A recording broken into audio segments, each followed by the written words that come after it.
Hello बच्चों, आज हम लोग पढ़ने वाले हैं अमोनिया और अमोनिया के बनाने की विधि, उसकी गुण और उपयोग के बारे में पढ़ेंगे। इसके पिछले वाले वीडियो में नाइट्रोजन परिवार की स्थिति की विवेचना किए थे। तो आज देखिए हम लोग अमोनिया पढ़ेंगे। तो अमोनिया का सूत्र होता है NH3। अब इसमें देखेंगे अमोनिया बनाने की विधि। तो बनाने की विधि बहुत ही मोस्ट इम्पॉर्टेंट क्वेश्चन होता है। हैबर विधि बहुत ही इम्पॉर्टेंट मोस्ट इम्पॉर्टेंट क्वेश्चन है हम लोग का। तो हैबर विधि जो है वह अमोनिया को कैसे बनाता है उसको हम लोग देखते हैं। तो इसमें क्या होता है, नाइट्रोजन और हाइड्रोजन को एक संबंधित 3 के अनुपात में लेकर के लोहे और मॉलिब्डेनम के साथ, लोहे का जो चूड़ होता है मॉलिब्डेनम होता है, यह उत्प्रेरक का काम करता है और मॉलिब्डेनम जो होता है उत्प्रेरक वर्धक का काम करता है। इसको 200 वायुमंडलीय दाब पर 500 डिग्री सेल्सियस पर गर्म करके जब गर्म करते हैं तो अमोनिया प्राप्त होता है और 234 किलो कैलोरी की ऊर्जा भी प्राप्त होती है। तो चलिए आइए हम लोग देखते हैं हैबर विधि के द्वारा अमोनिया का निर्माण सचित्र अध्ययन कैसे करेंगे, उसको हम लोग देख लेते हैं। यह हम लोग का हैबर विधि का अमोनिया का निर्माण का सचित्र वर्णन इसमें किया गया है। तो चलिए आइए हम लोग देखते हैं कि कैसे अमोनिया प्राप्त किए जाते हैं। तो चलिए स्टार्टिंग से हम लोग देखते हैं कि यह होता है नाइट्रोजन और हाइड्रोजन का एक संबंधित 3 के अनुपात में लेकर के कंप्रेसर पंप में इसको डालते हैं। कंप्रेसर पंप में डालने पर इसमें इसका वायुमंडलीय दाब यानी दाब डाला जाता है नाइट्रोजन और हाइड्रोजन को। उसके बाद नाइट्रोजन और हाइड्रोजन को दाब डालने के बाद इसको भेज दिया जाता है इस उत्प्रेरक कक्ष में, जहाँ पे इसमें मॉलिब्डेनम भी होता है और फिर लोहे का चूड़ भी होता है और इसमें हीट भी करते हैं। तो यहाँ पर जैसे ही नाइट्रोजन और हाइड्रोजन जाता है, मॉलिब्डेनम और Fe चूड़ भी है और दाब यहाँ से मिला है, ताप यहाँ से मिल गया, तो देख रहे हैं अमोनिया प्राप्त हुआ। तो यहाँ से जब जाते हैं तो अमोनिया इसमें जाकर के प्राप्त हो जाती है। जैसे अमोनिया प्राप्त होती है वो गैसीय रूप धारण किया होता है। तो अमोनिया तो इसमें गैसीय रूप धारण किया है, तो अब उसको द्रवित रूप में कैसे बदलेंगे। तो क्या करते हैं, इसके रास्ते से इसके सहारे इस द्रवित अमोनिया को एक संघनित्र में, संघनित्र इसमें पूरा का पूरा पानी होता है, ये पूरा पानी होता है और इसमें हम लोग डालते हैं।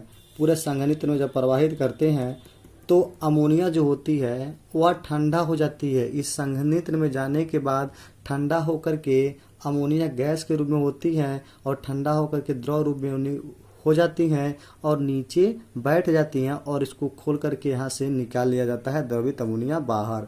रही बात कि जब इसमें जब अमोनिया प्राप्त होता है तो नाइट्रोजन और हाइड्रोजन का सभी भाग अमोनिया नहीं मिल पाता है।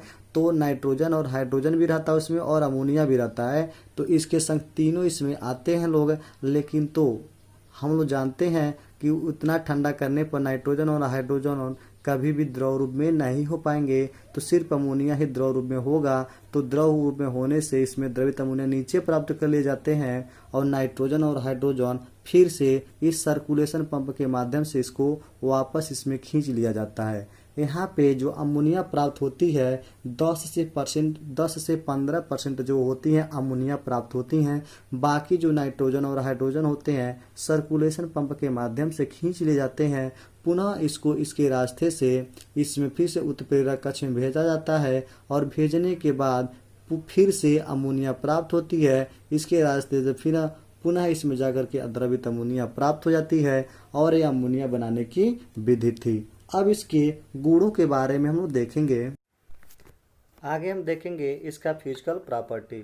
तो इसका फिजिकल प्रॉपर्टी जब देखेंगे तो इसका फिजिकल प्रॉपर्टी और केमिकल प्रॉपर्टी दोनों देखेंगे। तो सबसे पहले इसका फिजिकल प्रॉपर्टी को हम लोग देखते हैं कि फिजिकल प्रॉपर्टी क्या कह रहा है। तो चलिए हम फिजिकल प्रॉपर्टी को देखते हैं। तो इसमें देख रहे हैं कि पहला कि यह एक रंगहीन तीव्र गंध वाली गैस है, यह एक रंगहीन तीव्र गंध वाली गैस है। और दूसरा हम लोग का है इसे सूंघने पर आंसू आ जाते हैं। तीसरा जो जल है यह जल में अत्यधिक विलय है। और चौथा है विद्युत के कुचालक होते हैं द्रवित, और ये द्रव अवस्था में एक अच्छा विलायक भी है।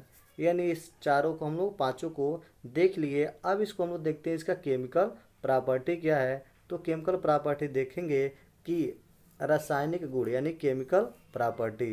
तो इसका केमिकल प्रॉपर्टी है कि यह अमोनिया जो है क्लोरीन के साथ अभिक्रिया करके अमोनियम क्लोराइड और नाइट्रोजन गैस देती है। अमोनियम क्लोराइड और नाइट्रोजन गैस देता है। अब हम लोग इसमें देखेंगे इसका दूसरा रिएक्शन क्या है केमिकल प्रॉपर्टी का। आगे जो वो अगला हम लोग का है कि क्लोरीन जो होता है वह अमोनिया के साथ अभिक्रिया करके नाइट्रोजन ट्राइक्लोराइड और हाइड्रोक्लोरिक अम्ल यानी इसको कह सकते हैं नाइट्रोजन ट्राइक्लोराइड और हाइड्रोक्लोरिक अम्ल देगा। तो ये हम लोग का अमोनिया का रासायनिक गुण है। तीसरा हम लोग का है कि जो अमोनिया है यह इसे 1700 डिग्री सेल्सियस पर जब गर्म करेंगे तो नाइट्रोजन और हाइड्रोजन में टूट जाएगा। और लास्ट हम लोग देखेंगे कि अमोनिया जो है जल के साथ क्रिया करके अमोनियम हाइड्रोक्साइड बनाता है। और आगे हम लोग देखेंगे इसमें कि जो अमोनिया जो होता है वह किसके साथ और अभिक्रिया करता है। तो देख रहे हैं जो अमोनिया है वह कार्बोनिल क्लोराइड के साथ अभिक्रिया करके यूरिया प्राप्त होता है NH2। इसका सूत्र हम लोग का होता है NH2CO NH2। पूरा इसका सूत्र होता है CO यानी CO NH2 का होल ट्वाइस भी कह सकते हैं, या इसको कह सकते थे हम लोग NH2CO NH2। ये हम लोग का अमोनिया का सूत्र है, यूरिया का सूत्र, सॉरी अमोनिया का नहीं, यूरिया का सूत्र होता है। अगला हम लोग देखेंगे इसका यूजेज क्या है, उपयोग क्या है। तो आइए इसके उपयोग के बारे में तो इसका उपयोग है कि इसका उपयोग देख लेते हैं कि कृत्रिम रेशम के निर्माण में, यहाँ पर कृत्रिम रेशम के निर्माण में प्रयोगशाला में अभिकर्मक के रूप में। एक चीज़ ध्यान दीजिएगा, यदि बहुत सारे होते हैं प्रयोगशाला, नाइट्रिक अम्ल हो गया, हाइड्रोक्लोरिक अम्ल हो गया, अमोनिया हो गया, सल्फ्यूरिक अम्ल हो गया, ये सारे के सारे जो होते हैं सब प्रयोगशाला में अभिकर्मक के रूप में यूज किए जाते हैं।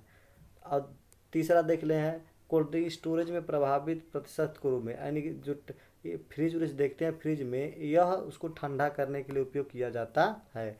तीसरा हम लोग लास्ट है कपड़ों की चिकनाई दूर करने में, जो कपड़ों की जो चिकनाइयाँ होती हैं उसको दूर करने के लिए अमोनिया का निर्माण किया जाता है, यानी यूज किया जाता है, उपयोग किया जाता है। तो इतना तो था हम लोग का अमोनिया बनाने की विधि, उसका गुण और उपयोग अभी तक हमने पढ़ा। अब नेक्स्ट अगली वीडियो हम लोग पढ़ेंगे नाइट्रिक अम्ल के बारे में। तब तक के लिए धन्यवाद।